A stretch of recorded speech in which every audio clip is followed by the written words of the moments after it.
artificial intelligence has not touched. And it holds good for higher education too. AI is transforming education, offering unprecedented possibilities, be it more personalized learning, smarter research tools, and access to knowledge at a scale that we could not even imagine a few years ago. At the same time, artificial intelligence also brings very real perils, particularly with regard to academic integrity and its impact on independent thinking. We have with us today a distinguished panel that will not only discuss the transformative power of AI in education, but also its pitfalls and the guardrails that need to be put in place. My first question goes to Dr. Dinesh Kumar. Can you tell us how artificial intelligence is redefining higher education in India, particularly in Bangalore, and what are its prospects? Okay. Thank you for the question.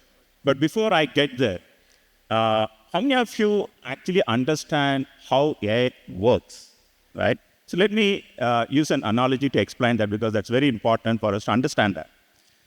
Imagine a car, right?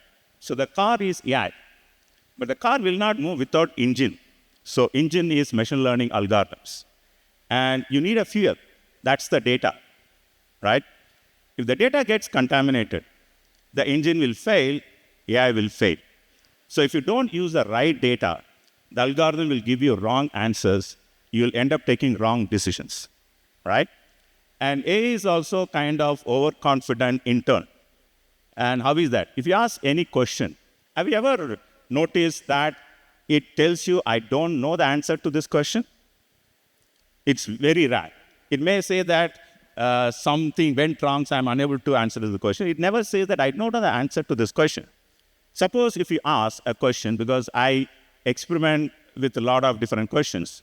Let us say the question is, what is the probability of finding a perfect life partner? What do you think will be the answer from AI or LLM platforms? You'll get different types of questions depending on which platform you're using, right? Gemini will give a different answer.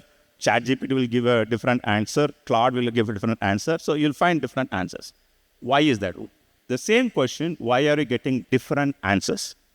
That's because AI is a probabilistic model. It is, I don't know how many of you are allergic to mathematics. Let me use simple math. It's probability of A given B. B is your prompt, A is the answer. Now, to find that, it has to go and fetch the data. Where is it getting the data from? And it has to estimate, how is this estimation being done, right? So we need to understand how AI works. But having said that, AI is a very, very powerful tool. A lot of wealth is created by many, many companies using AI. At the same time, a lot of companies fail trying to adopt AI. So we need to know the both sides. Now, coming to academia, why is it important?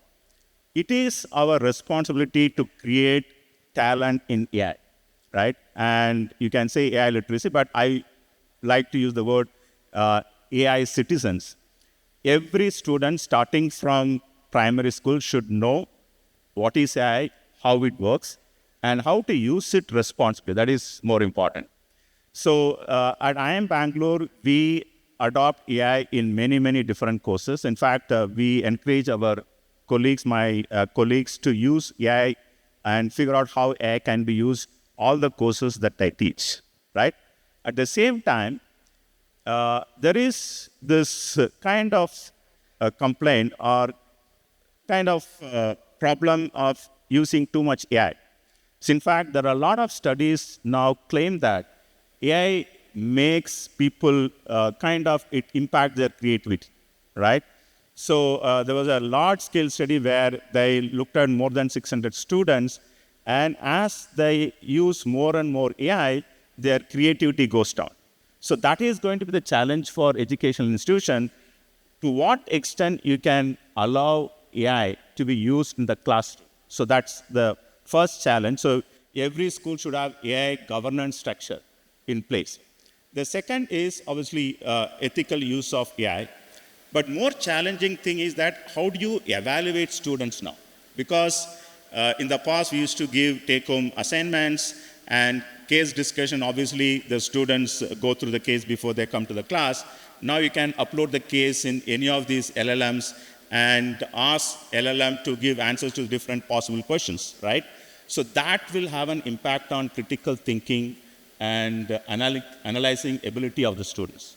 So my suggestion is that every academic institute should have a governance structure about how AI should be used within their entire academic curriculum. So that is one of the most important things. Yeah, I'll stop here. Mr. Gurucharan, many colleges and universities are running their small, AI experiments. There is no integrated approach. You have one teacher here who adopts AI for maybe upgrading his or her skills, and then you've got a student somewhere who uses some research tools, and there is perhaps one student who is not even aware of what AI is. So how do you institutionalize the use of AI? How do you make every student and every teacher AI literate? Thank you, Gautham. I'm going to speak more about what we have already done, because it would constitute a proof of concept, which perhaps many in the audience will understand and resonate with. About 3 years ago, in the School of Social Sciences at the Ramaiah University of Applied Sciences, we recognized that the phrasing that we use when we engage with AI is either that it's inevitable or that it's overwhelming, when actually the truth is somewhere in the middle, in that there are some things AI can do and some things AI cannot do. So we decided that as an institution, we need to take 4 key steps. The first step was we decided that we must have an institution-wide AI framework. And that meant 2 things specifically. One is that you must have governance structures which enable adoption of AI. So we established 2 institutions within the university. One is an AI social science collective for faculty members who would be encouraged to use AI in their research. And the other is a Center for AI for Social Good for the students to experiment with how they might use AI to develop real-world use case applications of AI for social good. The second thing we did was we recognized that AI literacy is an essential attribute of a graduate student now. It has to be scaffolded right from the first semester. So we made 4 foundational courses mandatory across all disciplines, regardless whether it was psychology or sociology, any of the social sciences. They had to take a course in mathematics, a course in statistics, a course in data science, and a course in computer science. All 101 courses in which we teach the students machine learning, R, Python, and so on, so that they are not overwhelmed or intimidated by what happens. Basically, telling them that computational methods are very important across all disciplines. We also started a unique program, perhaps if arguably we are the only university which has such a program, called Computational Social Sciences, which is at the intersection of science, social science, and people science. The third step is we also recognize that we need to build capacity in our faculty. So we introduced an AI research seed grant program where we encourage our faculty to take up AI-based research. Finally, and this is a critical step, the most important step was we decided we must change our student assessment methods. Because today the challenge really is, how do you teach in the age of AI? And if I had to teach even computer science or mathematics, any subject, the student already knows what you're going to teach because he has or she has ChatGPT or Perplexity, Claude, and so on. So we said that we must change our student assessment methods in the following manner. First thing we did was we said, we'll have open book exams. You can refer to ChatGPT, Perplexity, Claude, anybody. But what we did was we said we'll focus on the process rather than the product, which means we encourage the student to think independently. And therefore, the focus shifted to what is called oral defense. Typically, when I teach, for instance, I give a problem. I'm not interested in the solution from the student. I'm interested in how the student is thinking about the solutions to the problem. And because we have changed our assessment methods, we tell the students, okay, you've done a ChatGPT solution to this problem. Now critique that solution. And, that has become even more challenging for the students. I'll stop here.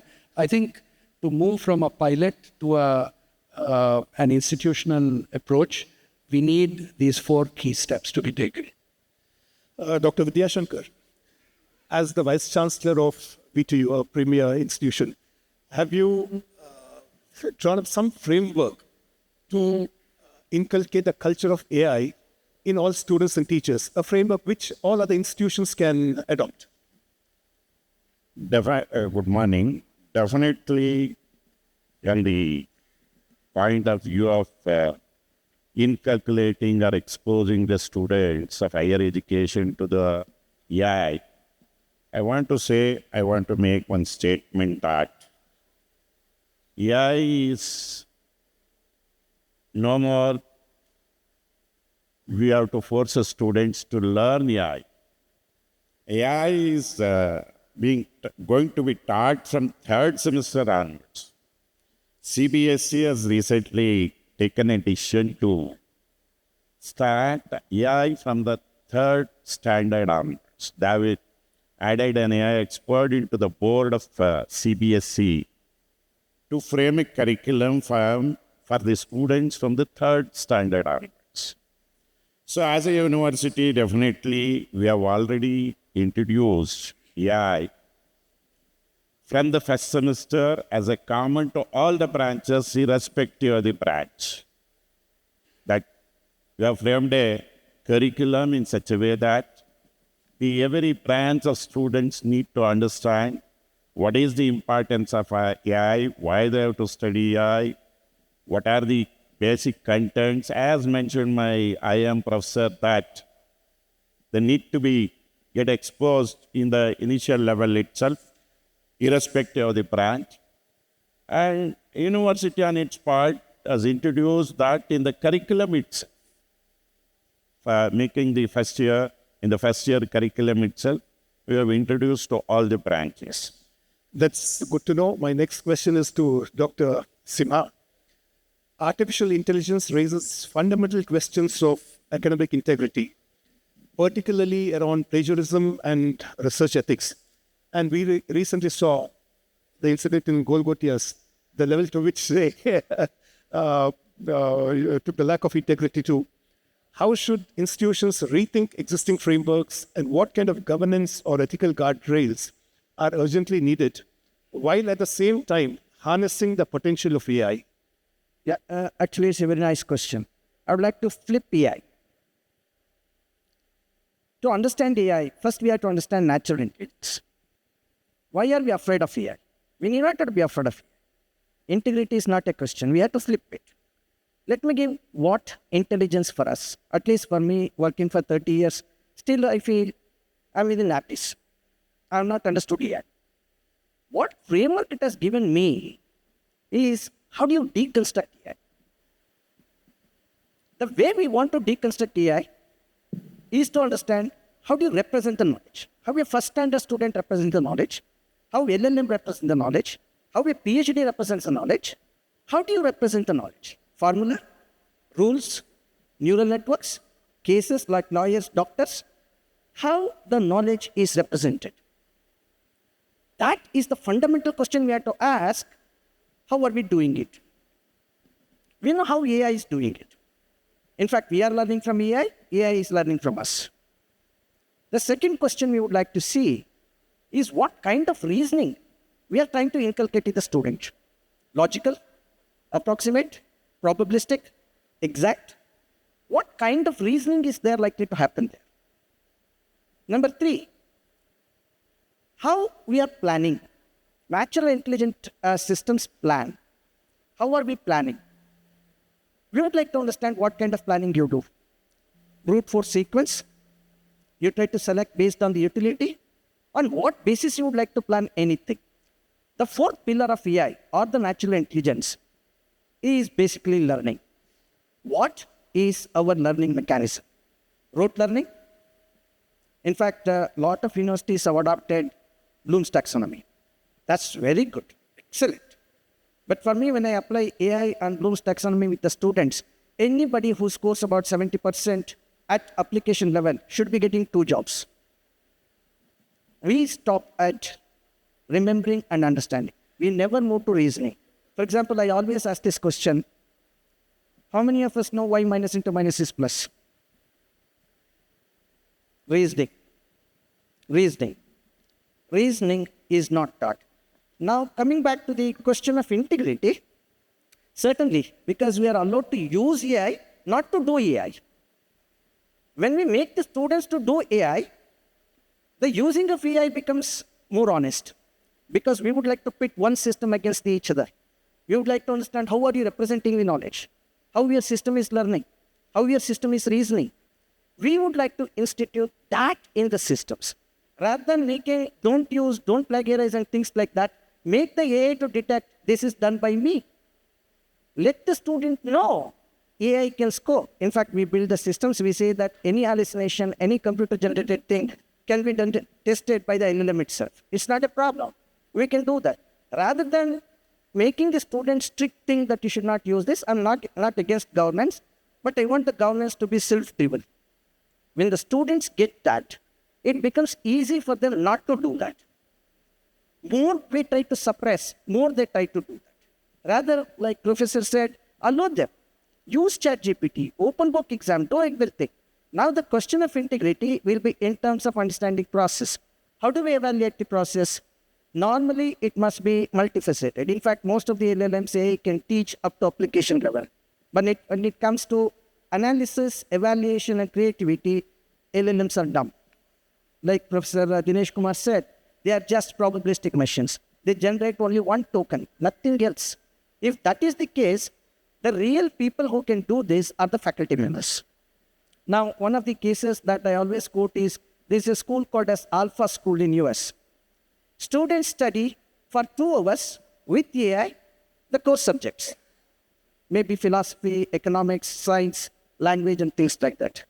For the rest of the 6 hours, they will learn life skills, they will learn communication, they will participate in community, they will create things. When things move in this fashion, the question of integrity is built in the fabric itself, instead of something which is staying outside, which will be testing is it integrated or not, is the integrity can be questioned or not. Let's not think about integrity as something which has to be tested from outside. Rather, if you can look at an integrity is part of the system itself, then it is impossible for somebody to be cheating the system. When he is creating system, how can he cheat the system? It is not possible. In fact, one of the things that we always suggest is teach creation. When we teach creation, these foundational blocks are essential. And that's where I feel it's possible. Yes, cheating is happening because we are going with masses. 1.6 billion people using ChatGPT and other things is likely to happen. And as of now, I know that most of the news that is created may be from ChatGPT. So in such cases, the question of integrity comes at every phase. But if it is part of the system itself, that question will never be asked. Ultimately, integrity should come from within. But then, do you think there should be some kind of a code of ethics that every institution should drop, Dr. Dinesh Kumar? See, what's happening around the globe, even if you look at academic publications. So we publish our case studies at Harvard. We have more than 50 cases on AI, how Indian companies have used AI to solve problems at Harvard Business Impact, which is a publishing arm of Harvard Business School. So the last 1 year, they have this question. The question is, did you use AI? And what content was created using AI? So as long as there is a full disclosure, it's fine, right? That is the same for students as well. So when we ask students to do an assignment, take home assignment, as long as they disclose it completely to what extent they created that report using AI, that is fine, right? But in absence of that, the evaluation becomes a problem. So how much of that is students' work and how much of that is LLM's work?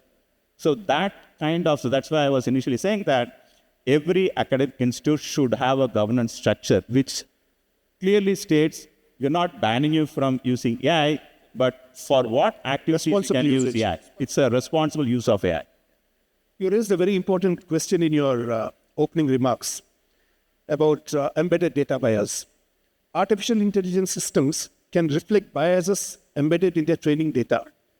How can institutions teach students to be critical consumers, questioning artificial intelligence outputs rather than accepting them as the absolute truth? And the importance of human-in-loop approach. Let's start with Dr. Vidyashankar. With you, Doctor. Yeah. Should I repeat the question? Yeah, please.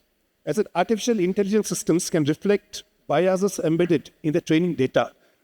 How can institutions teach students to be critical consumers, questioning artificial intelligence inputs rather than accepting them as absolute truths? See, there is a need to create AI literacy among the students rather than misusing it.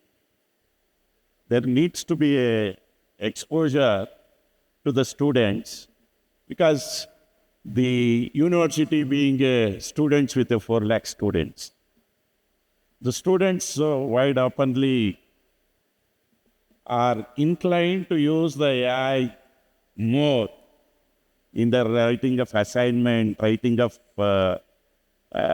tests, or even writing of a letter, they have started using AI. Where somewhere students are losing their talent of writing on their own words. Now, recently I have created a portal wherein forcing the students, where 85,000 students are there in 5 years. I'm talking with, case study with respect to my own university. 85,000 students are there who are doing an internship program by bringing all of them to a single portal. One interesting what I have created is they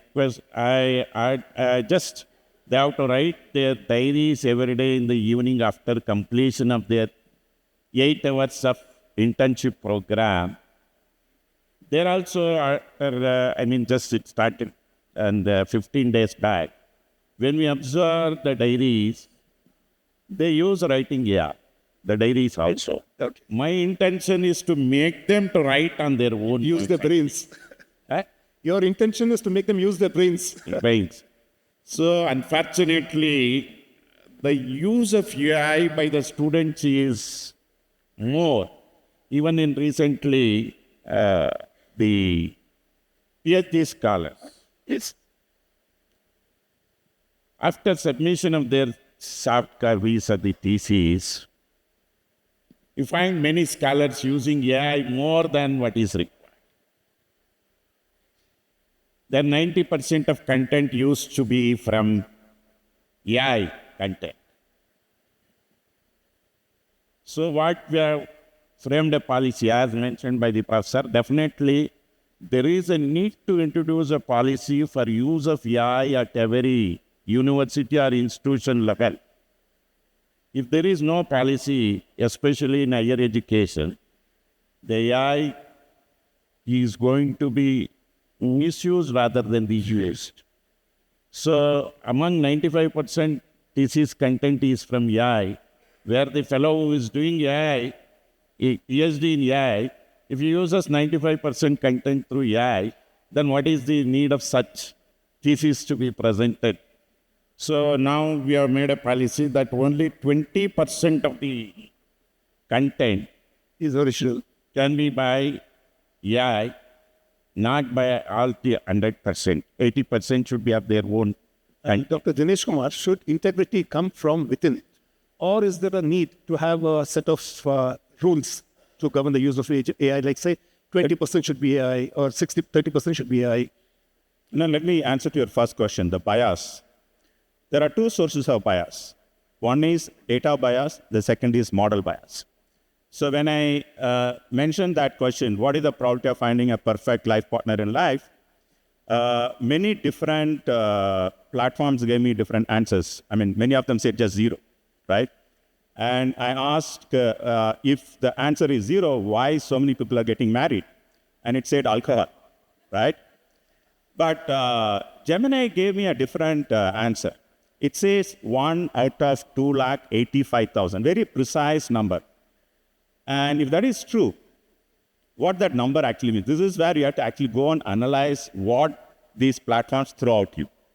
That means you have to date one new person every day for 780 years before you can find a perfect life partner. That's basically what it is, right? Okay, so fine. I wanted to know what is the source of this, right? And I chased that. I found that there was a paper written by a British academic. And the paper title was very interesting. Why I don't have a girlfriend. So that was the paper. And that's where this number is coming from. And okay, I looked at the paper. How is he even getting this number? He used an equation called Drake equation to get that number. I went and asked, okay, where is this Drake equation coming from? This Drake equation was proposed by somebody called Frank Drake. And he used that equation to find, is there any other planet in the Milky Way which is similar to Earth? That means there are living species and the science is so advanced like our human race, and they can communicate with Earth. That's basically what it is. Now, how did you first of all use that? Where did you get this data, and how did you come up with this 1 out of 285,000? So the thing is, when you actually get answer out of AI platforms, especially generative AI, you go on verify, do a Google fact check, right? That is very, very important. Otherwise, you'll create something which is completely wrong, right? About integrity, you have to inbuild in the system, right? It should be part of the culture. AI is a powerful tool. It can be used for brainstorming, but you should stop. You should have a policy where don't use AI for creativity or synthesis or analysis. And below that, you can allow everybody to use, because it's a very good tool for brainstorming. It'll discuss, and sometimes it'll hallucinate. Remember that it's only, if you look at generative AI, it's only 3.5 years. It was released in 2022. It's a toddler, right? If a toddler goes in the evening to play with his friends and he or she comes back, you ask them, what happened today when you went to play? They'll tell a story. Do you know how much of that story is actually true? Because they are 3.5 years old, they will hallucinate. They will create stories. That's what AI is going to do till it becomes adult, right? And we have to live with that. And specific integrity, it has to be inbuilt by the educational institution. Everybody, starting from the professors to students to staff, that has to be part of the policy, right? You cannot blame AI for that. It's a tool. Yeah. Mr. Gurucharan, you would like to add anything? Yeah, I'll respond in 2 parts. First of all, I think we must be very clear that the ability of the student to discriminate between what is right and what is wrong in terms of knowledge is not a technological challenge. It is an epistemic challenge. How do we know what we know? How do we know what we know is true? Is something that comes from 3 fundamental principles of higher education. In a sense, conceptual clarity, the critical thinking ability, and problem-solving ability, right? As long as the teacher is inculcating these 3 things, I think the student will well be able to discriminate between wrong information from AI and right information from AI. As regards the question of bias, it's a human problem. It's not a technological problem. I mean, evil begins in the minds of men. It's consciousness of the human mind that builds this. It's not AI which is building the bias. So I think a very central challenge that we are going to face is really how do we build an ethical standard among humans who are going to be using AI to be able to actually direct the use of AI for on an ethical cognitive discrimination basis rather than blindly using AI. Dr. Simha, as Dr. Dinesh Kumar rightly pointed out, AI will never say no. You ask a question, it will hallucinate. So how do we counter this? How do we tackle this problem? Yeah, basically, hallucination is needed. If the hallucination is not there, creativity will not be there. You talk to any creative people, any modern artist, it's hallucinating. It's about how do we make meaning out of it. Hallucination is needed. The question is, when we allow hallucination, when we will not allow hallucination. When it is factual, hallucination is dangerous. When it is storytelling, hallucination is good. Otherwise, creativity is missing.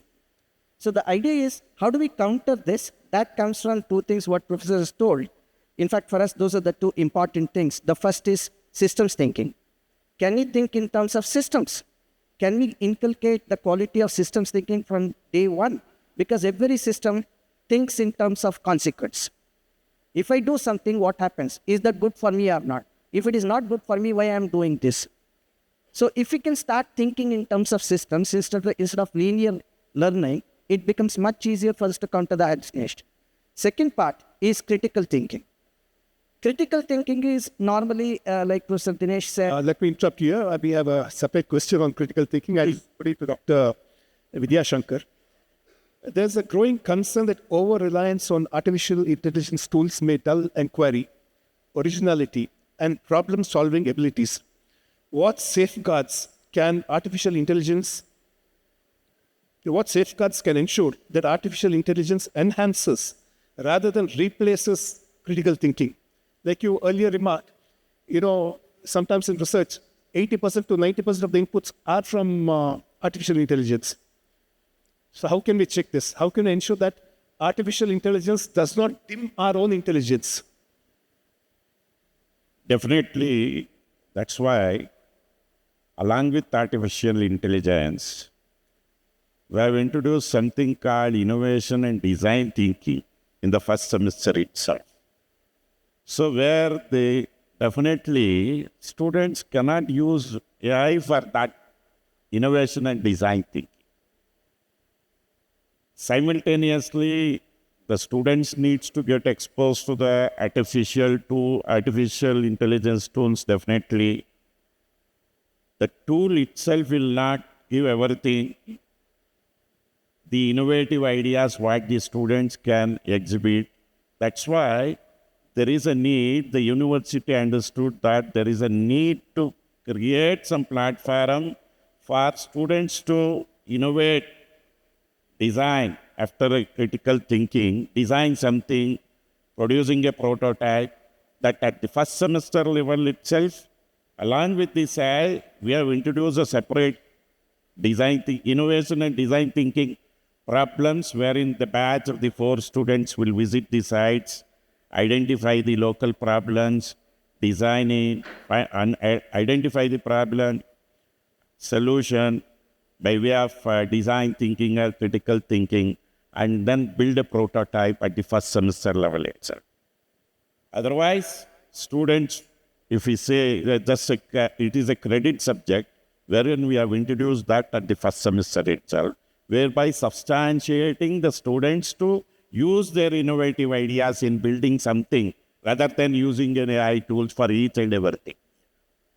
Dr. Simha, given India's linguistic diversity, cultural requirements, social context, should the country develop a dedicated education-focused LLM, large learning model, rather than rely entirely on global platforms?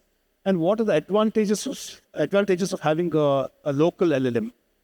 Yeah, in fact, that question is a little bit nuanced in the sense that when we try to build a local LLM, the 2 things matter here. First is the critical mass. How many people use that local LLM? Number 1. Number 2, do we have enough data to build such a kind of LLM? Can that be used So yes, when it comes to social sciences, when it comes to literature, when it comes to law, when it comes to people who are using that, yes, it makes sense to build the local LLMs. But we have to understand what is that LLM. When most of the foundation models, foundation structures are open source, it is retraining it, not building it from scratch. It is not needed for us. We have to retrain the entire models with our data, validate with our biases, with our views, with our perceptions, and make it to use for the people. So it is needed, and we should not go for gigantic models. We have to go for small language models, which can fit onto laptop. We are interested in critical thinking, in creative thinking. How do you move from very large models, which will be 200 billion parameters, 20,000 billion parameters, to 300 million parameters, still answers that like human brain. Just a 2-pound gray matter can answer a lot of things. That critical thinking is where we should be working towards as India, and build small language models rather than large language models. Mr. Gurucharan, now that you're out of the government, you can give an honest answer. What are the risks of this Indian LLM? We have seen the risks of WhatsApp. We have seen what WhatsApp University has done to us. AI could be worse. You could, brainwash an entire generation. You could, rewrite your history. You could rewrite the political history, the cultural history. Dr. Dinesh Kumar has told us how these embedded biases are real. So don't you see some danger in a local LLM also? No, I agree with Professor Simha that at the present time, I don't think there is any great urgent need to build a local LLM or an Indian LLM. It might emerge in time. Over the next 10 years or so, a local LLM might emerge. 95% of our problems that we deal with, whether it is about Bangalore at 2040 or any of the problems that Bangalore city is facing, I think can more than be resolved in terms of critical thinking by using existing LLM models. As long as you use an LLM as a baseline and then apply your critical thinking to find a solution. So I don't think we need to be in a great hurry to build a local LLM. As to the second part of your question, whether there are risks of rewriting of history and ethicizing history and so on, that you can do without technology also. It's being done without technology, when we say. So I don't think that should be an issue. But it's not going to be easy to build a local vernacular-based LLM. First of all, it takes a great amount of data. Literally, billions of gigabytes or whatever it is that goes into it. But I think the important thing for India right now, if you look at all the critical AI missions or all the national mission mode projects or state mission mode projects, I must say Karnataka government is taking a lot of very good initiatives on AI. It should suffice to say that if we can develop from existing AI systems applications which have solutions for real-world problems. This was mentioned by the keynote speaker from Purvankara this morning. Amanda Joy talked about how AI can be used to solve many of the Bangalore city's problems. So we don't really need to worry too much about creating a vernacular LLM right now. But there is work happening in different institutions, and I'm sure soon enough we'll have a good, robust local LLM. Dr. Vidyashankar, you head a university which attracts students from different strata of the society. You don't attract just the cream of the society. Could artificial intelligence widen existing inequalities between well-resourced institutions and the rest? What can the government do to prevent a two-tier educational system where one sector has access to artificial intelligence and other is deprived of it? How do you bridge the social divide, the AI divide?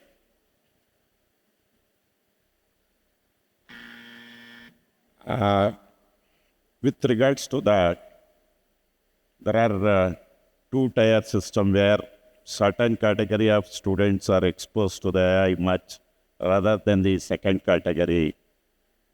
Definitely, I was discussing with many industry people soon, and even AICT and my university.